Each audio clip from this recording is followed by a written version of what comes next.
Okay, after doing almost 3 years of observations, I've kind of put some things together, and I think that there's a lot of combination of things that occur um, that it's really kind of hard to explain, but in a way it isn't, because it is pretty simple. I mean, you do have perspective that you have to take into consideration anytime you're looking across a long distance. Um, and then you got this miraging that occurs even at night. You can have mirages at night, and I can prove that pretty simply. Anybody can if you got a night where you just get low down to the road and you can see mirages all over it, and it still looks like water on the road. So when you have a mirage that has this water and it's a raised up surface that because it happens on a surface, you got to think about the waves, the swells, and everything going on out here, and the light that's also hitting the water, because the sun's still up, and it hasn't departed our sight yet. But what this does is you got to think about parallel lines. Now these parallel lines will converge, and you being, if you run two parallel lines, one on top of the other, and you got some distance in between them, like say the clouds, and then you've got the water, which is the surface, and you got a line that's running down that high, or from that high, and you're at the surface. That will create what appears to be the sky dropping to the water line or to the horizon fast. And when you have that mirroring that occurs at the top or at the bottom on the surface, that actually is a raised surface due to the miraging. It's like having a redirection of your vision upward, not downward, and it's not pulling nothing up. I have not seen anything that I could get to pull up from the curve. So you have this actually a pull down too of the sky being pulled into the mirage, as we observed in part 1 and 2. Things just get pulled down, not upward. So the water is not refracting up. It's the mirror that's being pulling everything upward. You're redirecting your vision upward. So you got this like little tilt to a mirror out there, tilting upward. And this is why everything converges out there, and it gives you this appearance or this illusion of the sun going over a curve.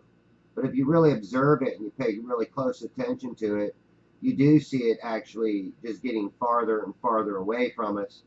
It's all in the way that you look at it, and you see how if you've got, your ceiling dropping down to your floor, and you're on the floor, it's going to pinch it off eventually. It's going to converge, just like the two parallel lines.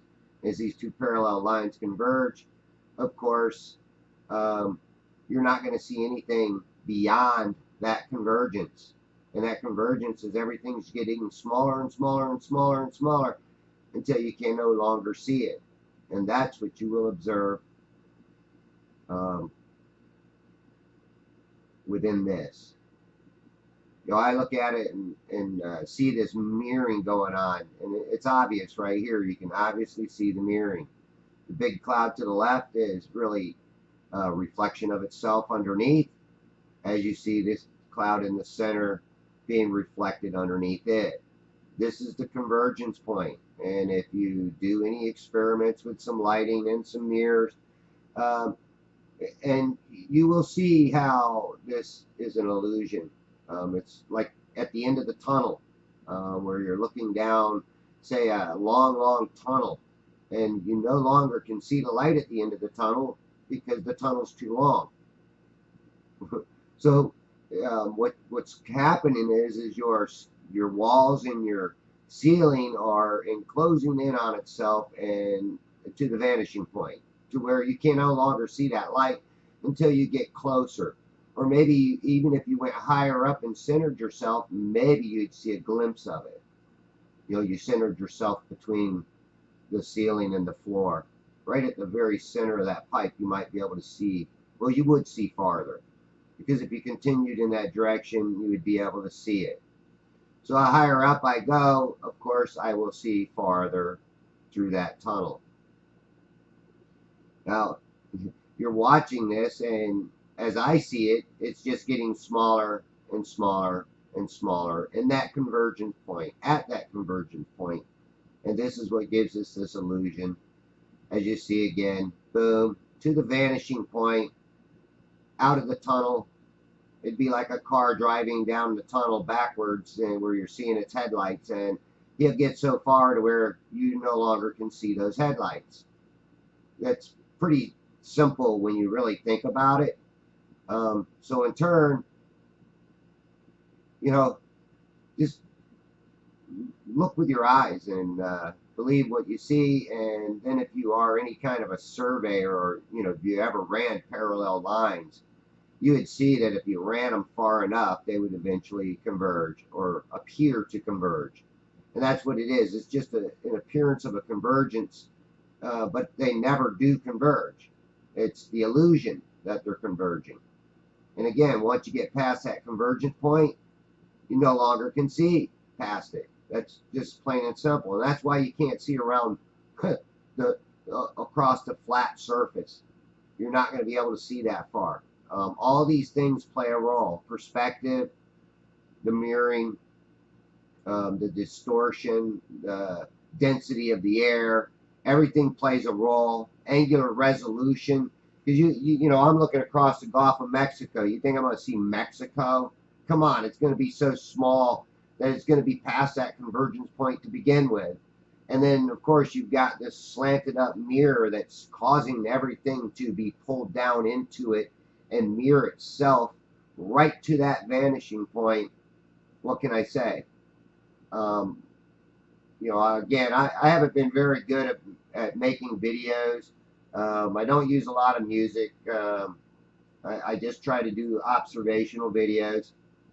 And I know I've been a little on the downside, you know, complaining a little bit about, you know, not getting many views, but, you know, quantity is not as good as quality. So the quality viewers see it, and I gotta say, I do appreciate all the people that do subscribe to me and watch my videos. I know some of them can be very long, but, you know, my main thing is just trying to give people visual proofs, observational proofs, and if they can't see it, you know, through these observations, because I've done hundreds, if not thousands, of videos of boats going out on the horizon, and I follow them right from in front of me all the way out. And some days I can see them go way, way past the Bayport bird rack, which is 3.5 miles. And again, you know, once the boat gets into that mirage line, it starts getting cut off. And the way you can see that is, you know, during the days of heavy miraging, these boats are getting cut off at the halfway mark to Bayport bird rack. So, you know, is it the curve starts there at the Bayport bird rack, or does it go farther? And that's why I say that I can't find I can't find the curve.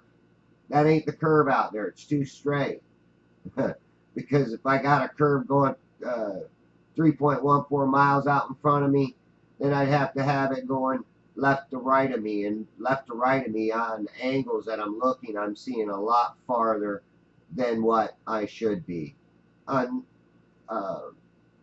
good days of visibility, oh my goodness, I can see you know, 10 miles from Hernando Beach to Hudson Beach, which is 10 miles away. See the buildings and the land quite clearly. People want to say that, you know, oh, it's you know, being lifted up by refraction. No, it's actually being compressed, and you can't see like one or two floors, and they're going to say that that's the cutoff point. But way more of that building should be missing. I mean, I should only be able to catch the very tip tops of it. but I'm catching everything pretty much in it. And I think if the visibility was just a little bit better, I would have got it. And there's other days where the visibility is good, but it's hard to get out to these islands and film from. They're pretty rocky. They're pretty dangerous to be out there. Plus, I have an aluminum boat, and it does take a beating on the rocks there when I, park it and get up on the beach. But again, you look at this and you got to say, wow. I've said it many times when I watch some of these clouds miraging or mirroring themselves out over the water. And yes, you get a lot of distortion too. That's another issue. Would you be able to see a boat that far out? No, I don't think so. It'd be drowned in that mirroring. Plus two, again, it's a ramp up. So anything beyond that is actually, it's just sinking into the mirror. It's going to just mash into its own reflection, melt into it. So think about that. And again, try working with some mirrors. I have played around with some mirrors a little bit, and you can see it if you get far enough away and get it the right angle. You can see how this, how an object would just kind of melt into its own reflection and look like it's being cut off. So again, I appreciate people watching. I appreciate my subscribers. Thanks a lot. And I'm going to try to get back into doing this with doing some good comparison videos and show you that things aren't what they tell you. And people should think for themselves and not believe everything they're told. All right, like, subscribe, and share, people. Thanks a lot. Bye.